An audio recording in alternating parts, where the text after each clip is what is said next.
Okay, good evening, everyone. I'd like to go ahead and call to order this regular meeting of the Board of Finance for Tuesday, March 3rd, 2020. Thank you, everyone, for coming. This is the formal meeting where we receive the budgets for the Board of Selectmen and Board of Education, which then kicks off the Board of Finance's review process for our annual budget. So again, I thank you for coming this evening. I figured we would just start with the Board of Selectmen. Mrs. Stevenson.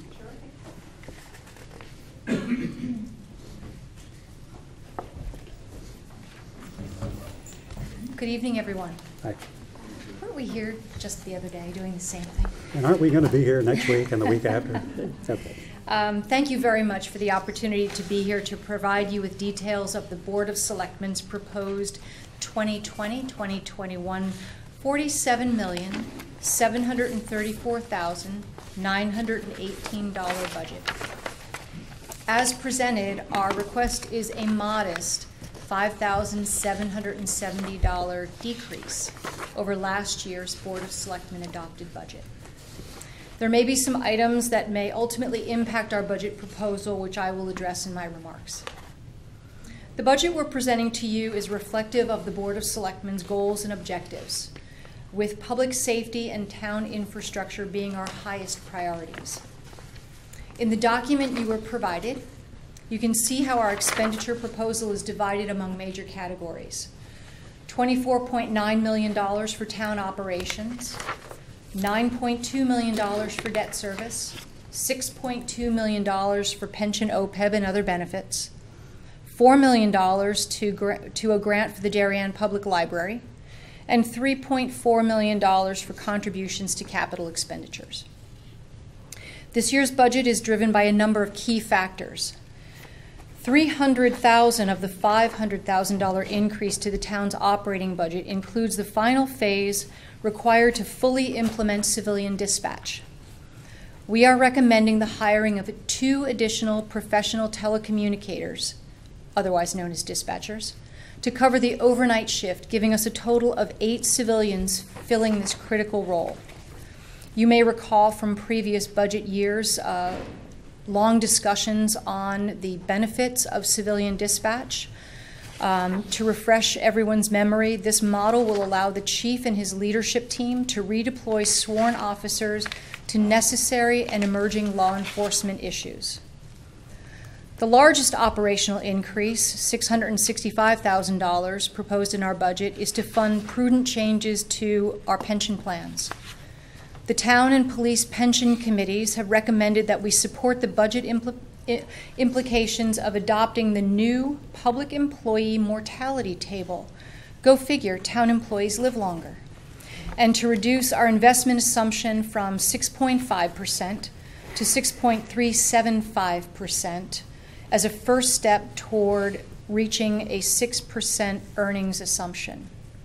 Current market activity suggests that these are very wise changes. The contribution to the library grant is increasing by $176,000 or 4.62%, after the Board of Selectmen reduced their grant request by a modest $25,000 to reflect equity between the town and library wage assumptions. The Board of Selectmen budget benefited greatly this year by a $1.4 million decrease in debt service due to a recent refunding and our well-planned debt repayment schedules. Hopefully we can do more of this refinancing to take advantage of the current market environment. And I know that your board and Jen Charneski are working on that right now. Our $3.4 million capital request is an increase of $227,000. Highlights of our capital plan include our annual contributions to our fire apparatus replacement reserve, public works equipment reserve, police vehicle and radio replacements, and new sidewalk construction and rehabilitation.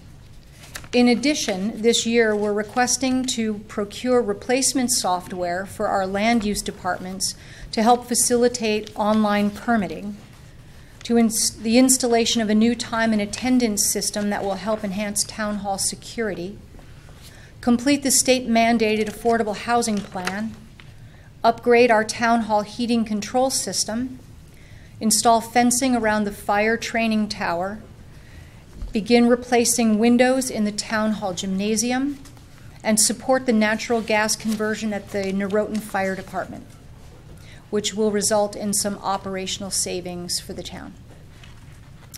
As you deliberate on our capital requests, we encourage you to consider funding several of these projects with bond proceeds. Of particular note are the sidewalk installations, town hall heating upgrades, the Norotan Fire Department gas conversion, and the town hall gymnasium upgrades. Those projects total just under $500,000 and we believe would be ripe for bonding. Or there might be other funds available that wouldn't require adding to our taxpayers' tax burden.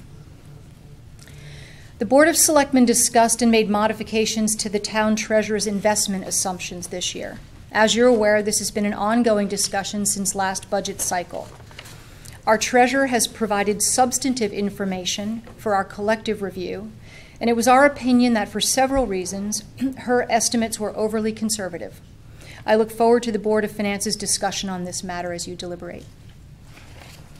In conclusion, I would be remiss in not sharing that the news from Hartford this week is that we may not be able to count on the governor's proposed budget recommendation for Town Aid Road and low SIP grant funding that's represented in our budget proposal. Combined, these represent $454,000 of at-risk state revenues. In full disclosure, we've not yet received this year's allotment of what the state has promised, and it becomes increasingly difficult for us when we can't count on what the state has proposed to provide to us. Thank you to the members of the Board of Finance and the Finance and Budget Committee who joined us for our budget process. Their questions and input made for a very collaborative process. And it can't be said enough how grateful me and my board are for how serious our department heads are regarding taxpayer stewardship. Kate Bush and Jen Charneski deserve our thanks for leading with this mindset. On behalf of the Board of Selectmen, I request that you support our budget as proposed, and I'm happy to answer your questions. Thank you, Mrs. Stevenson. I appreciate that. Does anyone have any questions for her? Well, we look forward to exploring this more. One thing, actually, that I wouldn't mind if you're willing to maybe give an update on where things stand with coronavirus, just because that's a hot topic, and I know you're spending a lot of time on it, and it might be timely to have just a quick update if you have a minute. I'm happy to do that unless there's budget questions first. Yeah, sorry, I did think one just this Town Aid Road and low SIP. Yep. It has not been reduced in the budget. Is it currently in there? Still in the budget and has not been paid. Oh, well, for next year though, you've budgeted to We get whatever. included it in the Board of Selectmen's budget proposal because we received advice. We received the governor's proposed budget, which included those amounts that you see reflected in our budget. It's only this week that we're hearing that those amounts might be in jeopardy either entirely or on a delayed schedule. Good question. Any other questions? Could you explain? I didn't quite catch what you said about the $25,000 on the library. Yes. So, as always, the Darien Public Library provides us with a comprehensive budget. And in the budget, they make certain assumptions. And some of those assumptions are related to the proposed wage increases for the library staff. When we looked at what they were proposing in relation to town policies and what we anticipate in terms of town wage increases, there was a disparity. And we believe that in fairness to the town and the town's process, we believe that it was the right thing to do to make a modest haircut to their budget proposal. As you know, it's a grant, so the library can spend the grant in whatever way they see fit. But from our mindset, we were trying to look at some, across the town equity in terms of budget planning. Dan? I have a question regarding the civilian dispatchers at the police department.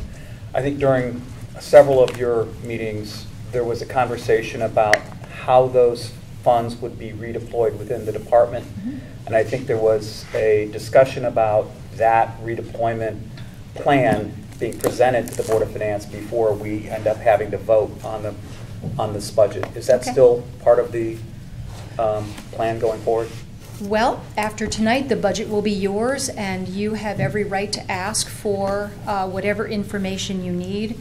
We did discuss resources redeployment plan, and I believe that the chief would be happy to come and speak with you about that.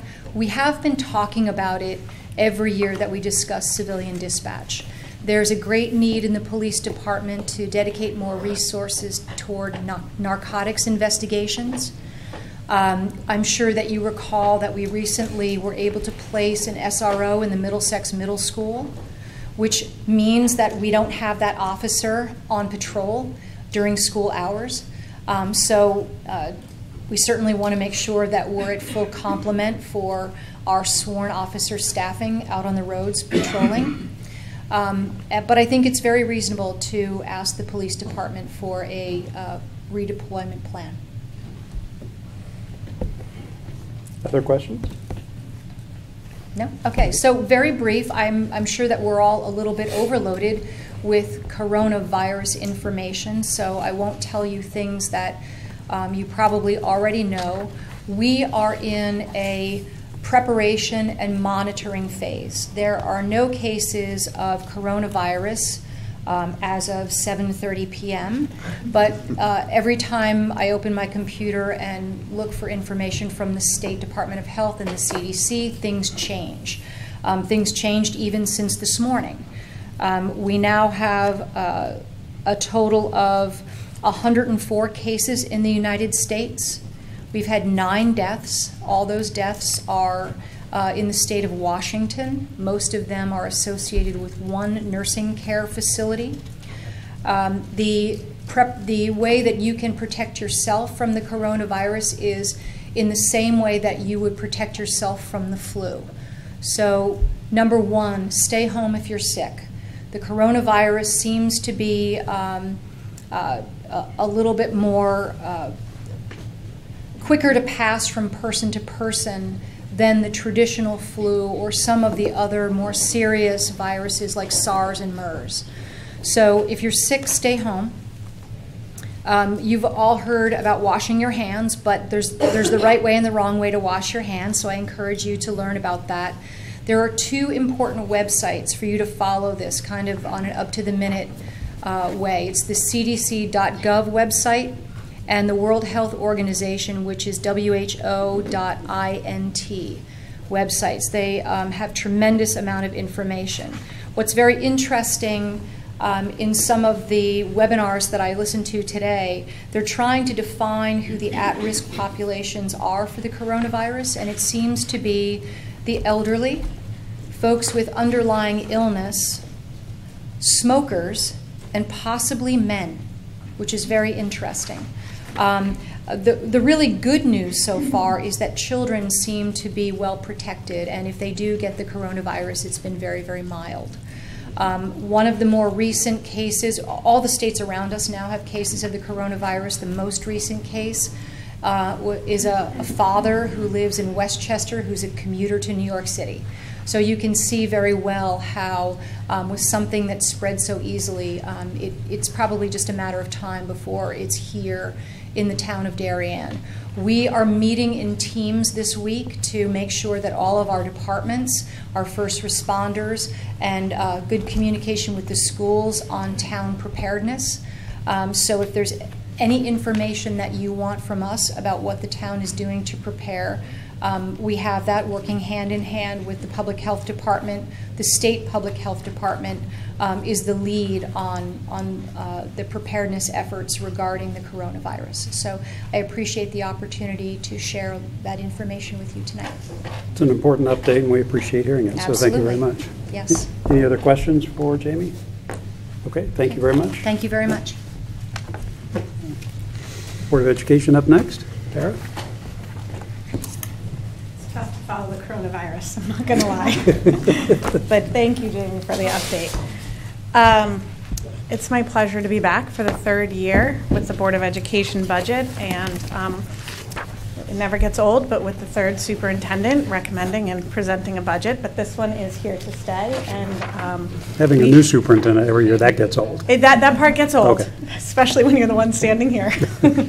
But this year, we are presenting and asking you to support, oh, thank you, Jen. I should let that get up and running.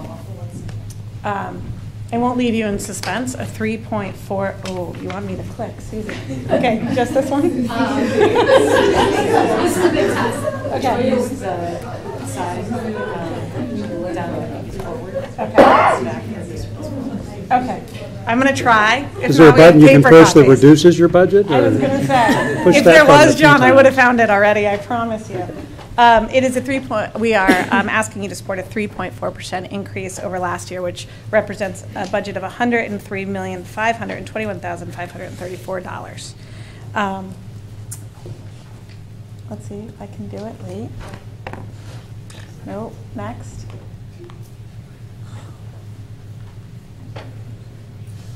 Rich, or somebody who knows what they're doing. That was the Mike Feeney job, Rich.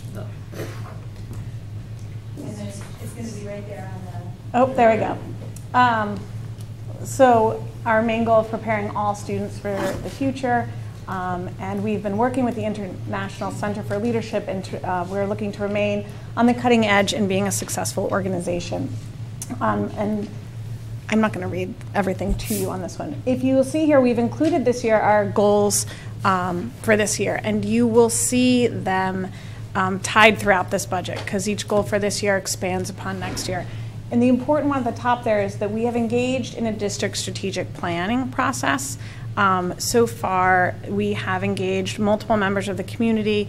The meetings have gone very well. We're looking for that to come back to the board. But I think if I go back in all the years of our conversations and with other town boards, you really have been looking for plans and what we're doing going forward. And I think that this is going to be an essential component. And Dr. Adley has really brought a real expertise in how to do this and how to do this well. We've brought in a consultant. So I look forward in our conversations going forward to you to talk about our strategic planning. And I'll leave the goals for you to peruse as you go through the budget. We've also included our budget going back. You can see the growth. You can also see it has been a question what we have been returning to the town over the past couple of years. Often when you see spikes, like in fiscal year 18, that had to do with excess cost funding. We will talk about that in a bit from the state. But we look to budget as closely as possible. And as you can see, I think in 19 we were really able to do that. And we hope to do that going forward, fiscal year 20. This will give you a sense, one of all of our favorite slides, the per pupil spending. Darien remains right in the middle. You can see the additional or less revenue with Darien's fiscal 21 enrollment and how that compares as well. It is important to note this slide while we remain in the middle of the pack. As we go forward, you'll see what we've been able to do with that and our students, and we're very impressed by that. These are some of our returns on investment. This year, we were recognized nationally as one of the best STEM schools in the country. The Commissioner of Education was also down, recognizing Darien for its high achievement in Connecticut. This was the comparison chart. If you can see, if you look at the average combined SAT scores, that's our math and our English language, and not that SATs are the only measure, but that's really what the state at this point is measuring. And our expenditures, if you can see where Darien comes out in on that graph, and we should be very proud. We have paper copies too. I know this is a little bit blurry to see. I think we should be very proud that our return on investment is quite high. Frank? Is that the green dot? We are, yep, we are right here. Right at the top. That's what I thought. Okay. Yep. Enrollment, we look for this. We have a decline, it looks like, about 1% of 34 students, 8 elementary and 26 secondary. I think you all received the full report of Malone and McBroom, but this will just give you a snapshot of what we have going forward. Our 10-year total enrollment decline shows about 148 students. When this study was done, the Corbin District project was not factored into it because all those approvals had not come through yet. So I would agree with Chairman Zagrotsky that I will believe it when I see it. The more we build and the more Darien is managed well, both on the town and the school side, I think the more attractive we become to all those who want to be in Connecticut. So, but these are our projections as of now. Our average class sizes, this is also included in the budget. It is important to note because I do believe there were some questions regarding budget control that I've heard coming out of different town discussions. It's important to note that this year we have 6 sections that are very close to what we call breaking, and that means that are within 1 or 2 students of going over, such that we would need to open another section and make sure we have staffing appropriate for that. We set those numbers in the summer. We have to, as you all know, do the budget now. So we try and we make sure with that budget control that we monitor very closely. We have 6 section breaking. We have 4 sections accounted for in the budget. This is what we were talking about with our 3.4% increase over. To understand that, and you have seen this slide before, you can see that most of our costs, we'd say, are rather fixed between our personnel, our health insurance, and our utilities, leaving 16% for operating and 1% for equipment. Our salaries, I think that speaks for itself, but it represents $1.26 million of our budget. And our personnel summary, you will see that we have reductions in personnel this year. And it's been a long time since I have come to you with significant reductions. 2 FTE out of our contract efficiencies, which was well negotiated. And then we have 5.8 FTE reductions in staff where Dr. Adley felt that he could find staffing efficiencies. The way that breaks down can be found here.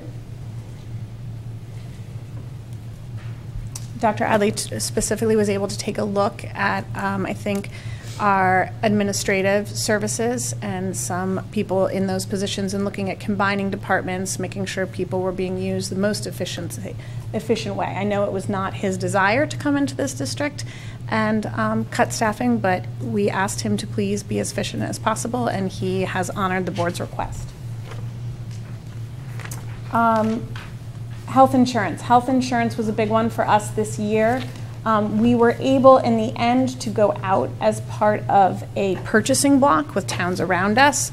While certainly we wish our numbers weren't this high, our purchasing block does represent a shared service, which when those conversations come up at the state, I think are important. And I also think that we were able to find significant savings from the initial quotes that we had. Special education, because it is always brought up. We have our, you can see the increase in our personnel, our growth in the actual programmatic areas, and our total increase. We do, as we signaled last year, expect both a reduction in the excess cost we received this year, and we are projecting that to be even larger next year. Additionally, we have heard conversations that excess cost and how it is allocated, the formula may be changed this year. I have reached out to all of our representatives to see what information they have for us. I spoke with Terry Wood last night. She promised to keep us updated. The concern is that in this new formula, there are conversations of, quote, ability to pay. I think anyone in education would argue ability to pay in special education. Contra expenses is a very, we would have to hear a lot what that means, because what you are doing is you are paying for student services. If those student services are 4.5 times above the average student cost, we are currently receiving a reimbursement of around 70% for that. And so ability to pay becomes a very interesting conversation with the state. So we will monitor that closely. Any responses I get back, I am happy to share with the board. We will discuss thoroughly, and happy to share with any other boards that are interested in the conversation. Is the idea that they would change the reimbursement rate consistent with their assessment of a town's ability to pay? Is that the so the initial conversations that I've heard about, and there is no bill number, there is no language put to paper yet, is that it is a continuation of Katie Leroy's kind of the school financing project, that they would look almost for like an insurance. Everyone would put money in to similar to insurance, and then towns could draw out. Their stated goal is to level the peaks and valleys around excess costs, and we all know that this is a conversation each year because it has significant peaks and valleys. However, this idea that there would be an additional charge going into your payment based on your quote ability to pay is very new, and I think, quite frankly, concerning to districts. We're not really sure what it looks like because there's no language. We can't really react to it.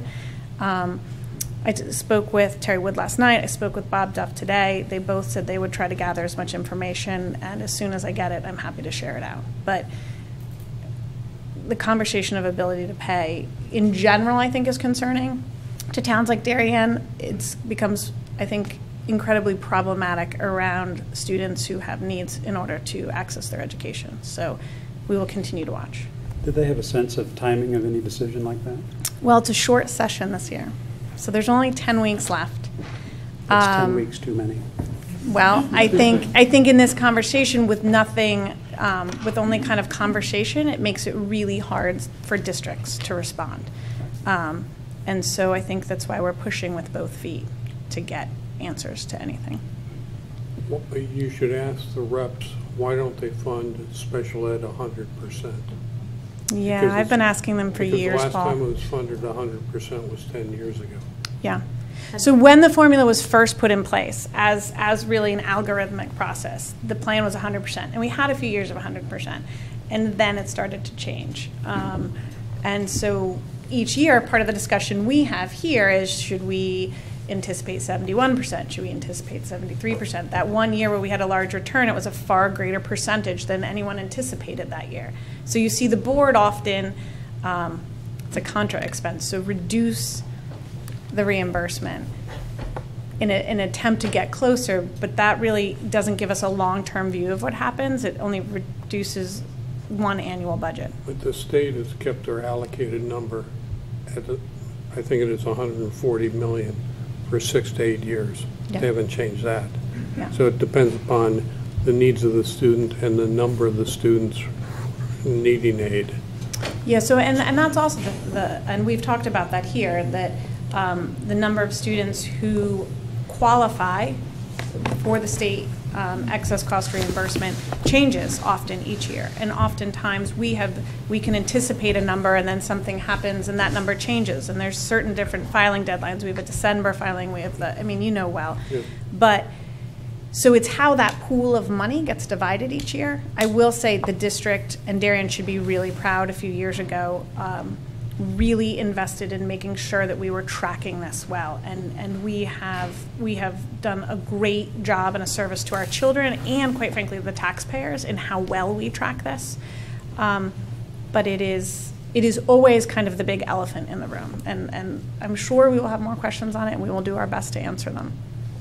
I missed the details on the bill. Did you say was there any reference, or is there a specific bill that references that co-op that she developed like 2 years ago? There is no bill. There's no language to a bill. There's no bill with a number. Okay. However, all the conversation references back to that program. That particular program. That particular program. And they still will not disclose the formula that underlies those calculations, right? They will not. So if anyone's listening, the calculations that determine excess cost are public, but how this particular group is justifying what they're doing, I have not seen. I know you've looked at it for a long time. I know you have not seen it. Taylor and I have sat in many meetings, and universally this idea was rejected over the last 2 years. Yeah. We'll continue to watch it. We'll continue to really advocate for what's the best for Darien's children. And at the moment, we believe the district is really serving all of our learners very, very well.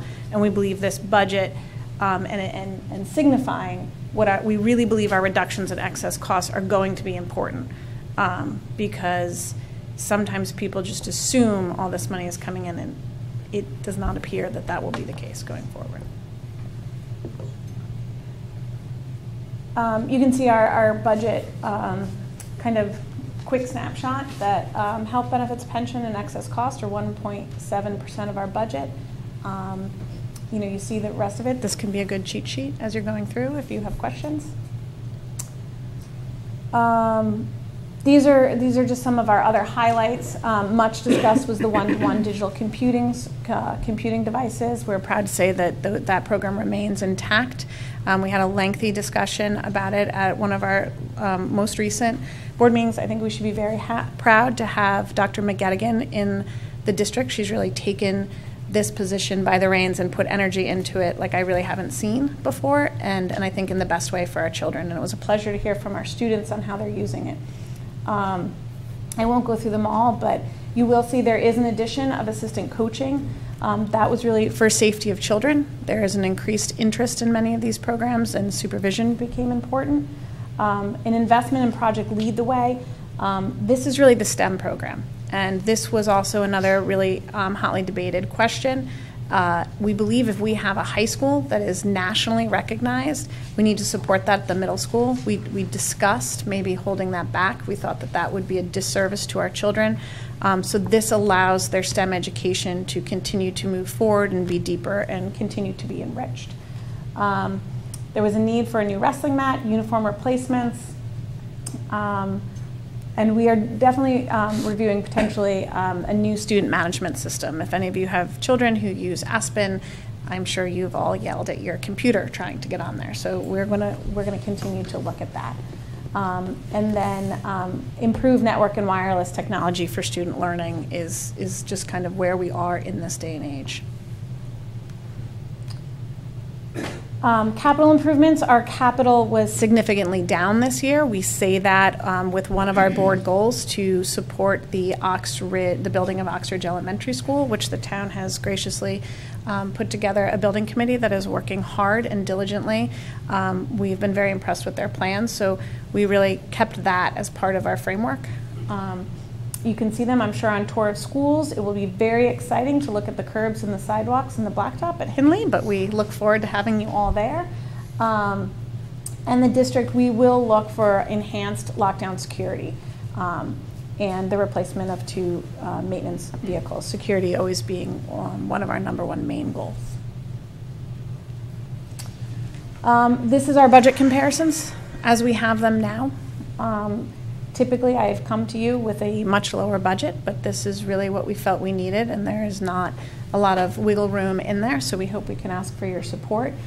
If you look around, you can see where our neighbors are. They are all feeling the same sorts of concern. Region 9, that remains a hotly contested budget, and so we didn't have any more information for you. Reading, I believe, will go to town referendum soon. They always vote townwide.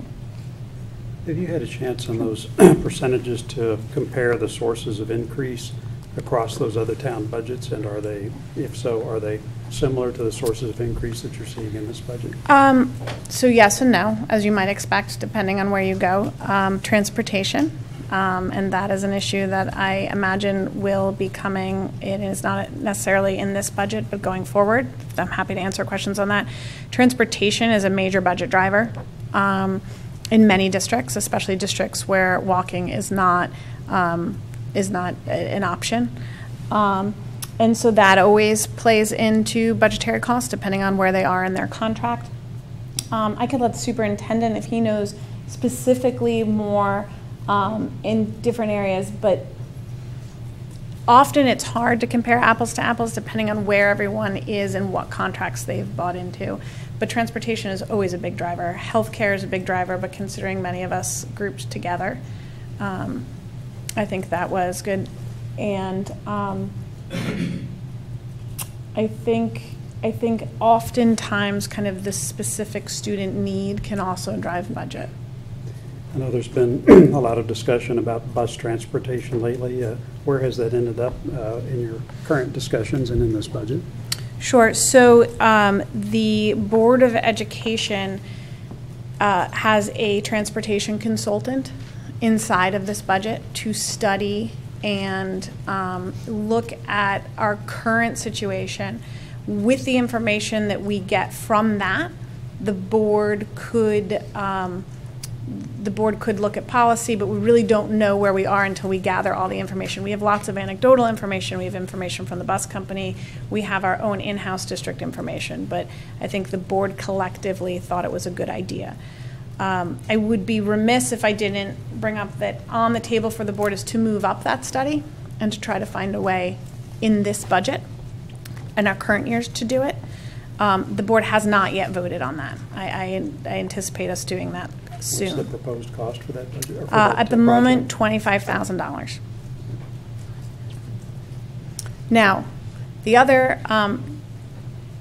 interesting part of that is the board chose not to fund an additional bus inside of this budget for an area they thought, that the superintendent thought most affected by the construction going on in Norotan Heights. However, the superintendent, in his authority, has told the board and did tell the board that he was putting in the bus. That is a situation now which we will remedy within our own budget, how we pay for that operationally. I don't anticipate us coming to you to fund that. But I will say that is probably around an $80,000 lift that we will have to find within this budget. So if we were able to move the transportation up, I wouldn't recommend that the Board of Finance decrease it from this budget, because we have to now find a way to pay for an $80,000 bus. And that bus would serve Norotan Heights by the construction, or is this down towards Fitch and the Post Road where some of the controversy had been around the distance from the school? So the superintendent could speak specifically to the bus, because we don't do, I do the actual bus route, but it was for that area that was coming up through that Norotan corridor. So I do think some of those streets in and around that neighborhood, which you know well, would benefit from this bus. If you were to do this on a per pupil basis, would the numbers move around much on this? Well, you could go back to, Frank, if I understand correctly, where's my per pupil? There. Here's our per pupil. Does that help? I was just Maybe if you focused had on them the side by side. Yeah, I was focused on the Yeah. increases, but, I don't know. I'd go back and we can go back and take a look at it. Well, it should actually be pretty close to the overall increase, if not slightly more, because we have very, very slightly lower enrollment projections. So on Yeah. a per pupil basis, it would just be very slightly higher than what they're projecting. Yeah, I just meant the other towns. Unless any other district had a major shift, I don't know, or a major need, but I don't know that off the top of my head. Fair point, yeah. Rob? Oh, sorry. Rob? Tara, how's Fitch Academy going?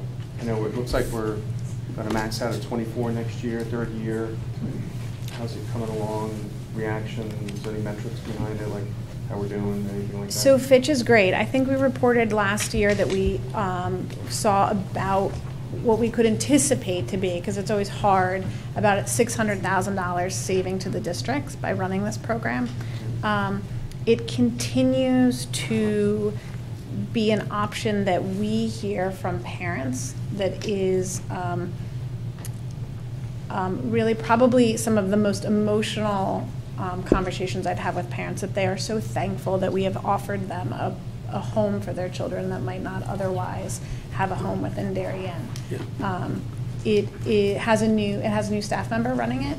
Linda Shorten retired last year. We've heard nothing but great reviews from Mr. Cabrera.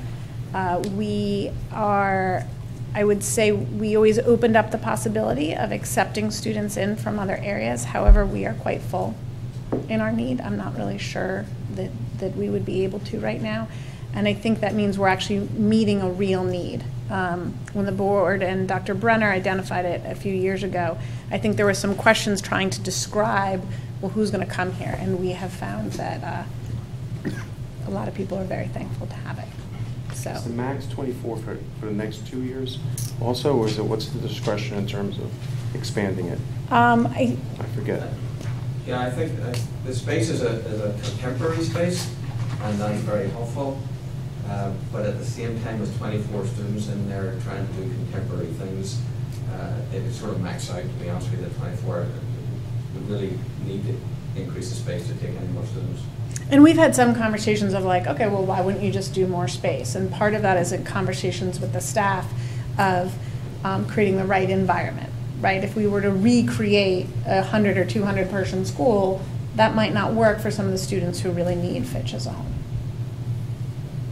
But we've been really happy to have our kids from Fitch come back from college and talk and give updates to other students at Fitch, and that is really, really Great. powerful. And the 600,000 savings, do you guys have a tracking mechanism? How'd you get to that? So poor Dr. Adley, because he wasn't asked this, but last year I think we provided what typical, if we didn't have Fitch, what placements might look like if a child needed a placement, and then we kind of took the average of what those tuition costs would be, and we presented those. Yep. Okay. It's a little bit hard because you're not actually having that conversation of, well, because Darien has a place for you, which I think all parents really want, is to feel their community values and has a place for their children. But so that's our best kind of way right now of tracking. Yeah, thanks.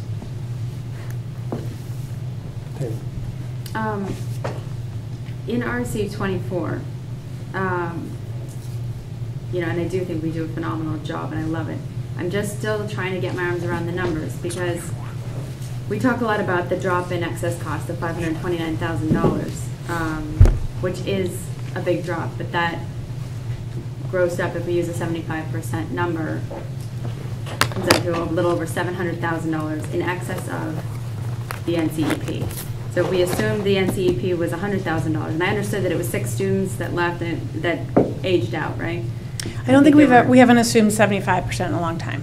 Or I think we're assuming it this time. It doesn't. We could do 70%. It wouldn't be that much different. But if we assumed like $100,000 for the 4.5 times of our, you know, cost per student, and you added up that amount that generates that 529, it basically says that those 6 students aging out are worth like $1.3 million in the budget coming out this cycle. So that's a big drop, given that now we're looking at an increase. And I'm just wondering, I don't feel like I have enough clarity. Do we have so many new students in the system that that's what's causing the budget to still be up, even in spite of that drop? What I'm saying is there's a major cost reduction associated with that loss in revenue. If that makes sense. So one, I would never place a value on students in the budget. And you may have to as a Board of Finance, but as a Board of Education, we would never do that.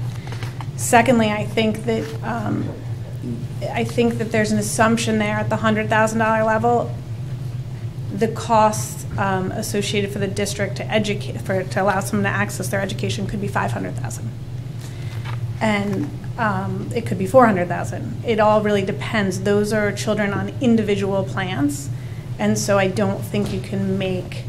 I don't think you can make those. I mean, respectfully, because I know you're trying to look at it from dollar cents. I don't think you can make those assumptions. I think that we do a really good job tracking, and so sometimes when you see a reduction, it could be that a student's needs have a very high dollar amount associated with that. So I just don't think it's a fair comparison that way. I must be miscommunicating this point. Like, if we're having a reduction of $529,000 in ECR money, that is associated with roughly $700,000 of the gross expenses above our 21,000 times 4.5. So if they are students that truly aged out and left the district, and it was we're saving all that money if they are no longer in the district, right? But you're assuming they're no longer in the district. Didn't we talk about that? They aged out, they're gone? Not necessarily. They They could at this point be under the threshold to qualify for excess. So I think probably when we have our working session, we can have a fuller conversation on excess cost. But I do think that people not qualifying for excess cost doesn't necessarily mean that they've left the system. I feel like it's just been referenced multiple times. There were kids that aged out, 6 students that aged out. So, I mean, I'm just saying it's $1.3 million that come out of the budget, but the budget is up. And I just feel like we don't have a lot of transparency. Are there that many more? It could very easily be explained. Like, are there that many new students coming in and being serviced that it's causing the budget to still be up? I mean, we talk a lot about the You mean the reduction in revenue, overall but not the special reduction in education budget? expenses. Sorry? You mean the overall special education budget? Yes. Okay, so the overall special education budget, you could have more students in special education, however, they don't qualify for excess cost. So rather than receiving any reimbursement, Right. the district is paying 100% of that, right? You could also have students who, and excess cost is not solely related to outplacement, so please don't take that from this example, but you could have students who maybe were outplaced who have come back to the district that still receive a high level of services, but they don't qualify for excess cost either. Right. There's So- no cliff, though. I mean, we're paying that no matter what. We pay 4.5 times. We can get So into why it don't later. we in our working session, we can really go through it all, because I think there seems to be just some misunderstandings around excess costs and how it qualifies and how we plan for it. But we can do that fully When in we depth. discuss this, I think you're probably just referring to what they said exactly on page 142, that 6 kids aged out of the system. Yeah. So I Yeah, think But that- you I can think it's weird. age, so let's say, you can age out of the excess cost system. It doesn't mean you've aged out of the school system. And it could be that 6 kids graduated. So we really do try to. No, you said aging out of the district. That's- So we may, I'm just not going to speak to any individual student, but it doesn't mean that we don't have other students that are just right below the threshold that aren't Right. qualifying. I'm wondering if there are enough news, I mean, there must be enough new students. We should just have more clarity, and we don't have to get down to any singular level, but is there such an influx of new students that it is causing us to not only spend that, quote, like 1.3 million that we've saved, but more, like another 400,000, I think is in our budget. So it wouldn't be in the budget if we didn't think it was. Right, we just don't have any clarity as to why those costs are still increasing, like, more numbers would be helpful. So I think this has been a good line of questioning. I'd like to defer further discussion of this to a working group session. Great. But I think the general point about getting clarity around the special education cost reimbursement, I think is a good point. My only point is that historically what we focused on is less the dynamics that drive it, but more the long-term aspects of this, which are building capabilities like Fitch, or lobbying, as you've done, our elected representatives around excess cost reimbursement percentages, those sorts of things Yep. at a high level I think are most important. But let's pick up the discussion in a working session. Great. So I don't think you were quite finished with your presentation, No, or you're I- all set? If I forgot anything, I'm sure you will reach out. Paul? About your budget control, you said you had 6 sections that were within 1 or 2 of breaking. Do you have any sections that are close to collapsing? Say 3 sections to make 2? No, not at the moment. Okay. I mean, again, as we do this, once one breaks, sometimes it can look like there's very small sections. And that's why we are one of the districts that doesn't have, we give ranges to try to soften that blow. Other districts give a hard stop number. That's why we have optimal mid. We are running some sections overbooked this year because of the way things fell out and when they fell out, and we felt that our staff could handle it. But we try not to do that, especially if we know going into setting sections. And that's just part of the process of making a budget 18 months ahead. We don't know who's going to show up on our doorsteps. We just try to plan as efficiently as possible. The other thing is, and we have access budget control for student need. If there's a student need, if there's a need for an aide or another staff member to help that child access their education, you would see that pulled from budget control. Other questions? Taylor? Sorry. As you know, for this budget cycle, we did a lot of analysis and looked historically at budget overages and underages in other areas, and different RCs and across different line items. And one thing that I've kind of been looking at is the budget of the 7 schools and how it's consistently coming in under budget. And I'm trying to better understand that. And I'm understanding now that it's not just turnover, but also long-term subs that feeds into that or kind of impacts that number. Where are we on turnover? Are we going to start capturing that data so we can better understand that going forward? So I think we answered that as best we could in terms of how we go back and we track it. I'd love the full analysis you did, and I think you're doing it both on the town and the school side to see underages and overages, and I think it's probably a great exercise to do. But if you send it over to us, we can probably best react to the specifics in our working group. It was in our questions. I think it was, but I think you did a full Excel analysis, and I think we answered all your questions. If there's more information on that you need, I'm happy to go through that. Yeah, and I mean, what we'd really like to know is more about the turnover. Like you guys say, for instance, you calculate turnover, which seems to be the biggest piece of this puzzle. If the 7 schools are coming in under budget by $800,000 kind of consistently, but the turnover number is budgeted at $300,000, how are we coming up with that $300,000? Because it seems off by about $500,000. But then there's the long-term subs piece, and we look at the turnover line item in here, and it says we're assuming 24 teachers are moving from MA 18 to MA 14. if we don't track turnover data, which is what we were told, how do we come up with that formula? Well, I think then let's take turnover to part of our longer working discussion too, because we can go through and explain all that. In addition to that, I think the responses that you all provided to some of the questions that I know Jim and Taylor led, but that we'd all looked at, spending some extra time on that will be a good part of the working sessions that we'll try to set up. Other questions? Great questions. Other questions? Okay. Thank you very much. Thank you to you. everyone who has come this evening for this. I really appreciate it. Mrs. Stevenson. Jen is prepared tonight to just give you a little walkthrough of, a tutorial on Open Darien. If you would like to see just a quick demo of that and how this year's Board of Selectmen budget looks in Open Darien, happy to do that for you. Just take a I couple would love minutes. that. I second that. All in favor? Aye. So on the town website, there is a link to Open Darien.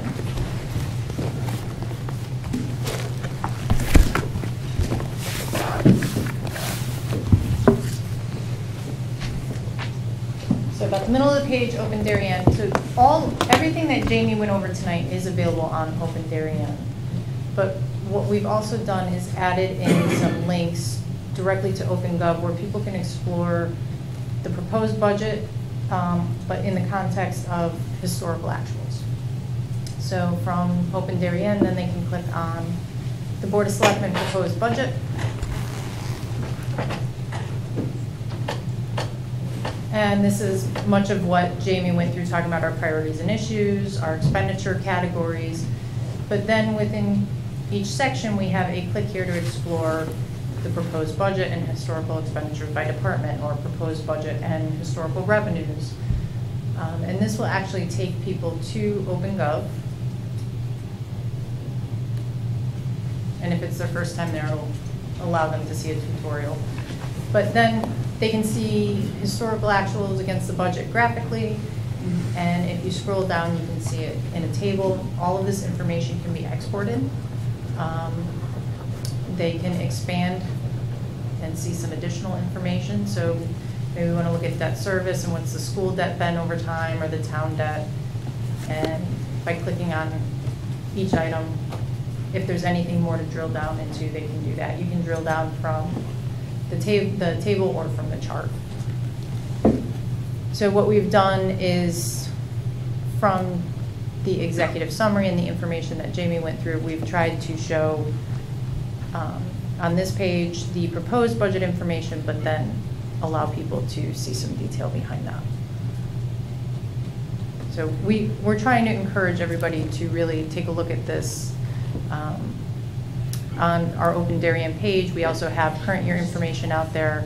We're starting to put information out there on major capital projects, so we'll work up some reports on the Oxford School. But this is a place where people can get a little more information. So every month we look at summary data as to how things have gone that month, and we look at sort of percentage of the budget spent at that point, and then we see the current budget. So there's not real time, but certainly monthly updated data that we take a look at that. Right. To take a look at that. Are you able to get monthly updated data here? In other words, could I access the data we typically look at by going to OpenGov? Absolutely. So from the original Open Darien landing page, we can look at the adopted budget and year-to-date activity. And from here, I'm sorry, I'm not very good with a laptop trackpad. We have some year-to-date questions. So what have town departments spent to date? That's one thing that we track that I report to you on a monthly basis. So I have not yet updated for January information, but we can see what our adopted budget is for 1920, and we can see our expenditures from each month from July through January, so as they're accumulating. And if you wanted to look at a particular department, there's two ways to do it. You can drill down. If we know that it's in general government, you can click on general government. Or if you go down to the table and want to see the actual numbers, you can expand down here. Now, you still have Munis. Is a link set up that simply transfers data from that system to populate this, or how does that work? OpenGov is really just for reporting, so Okay. all of our financial transactions, Remains in everything goes through Munis for our actual Okay. processing, but then there is a feed direct from Munis to OpenGov and into these canned reports. There's also an option if people are on OpenGov, they can see all of the reports that we've made public. We have for the general fund, the parking fund, the sewer fund, and then we have all of these reports for the 21 proposed budget, and they can explore all of those. But there's also an opportunity to contact Darien, and if they click on that link, they can say, hey, could you put a report out here that shows, something that they are particularly interested in, and we'll get the feedback that someone has some comment or suggestion on OpenGov for us. Jen, in terms of loading up prior years, was that all direct feed from Munis?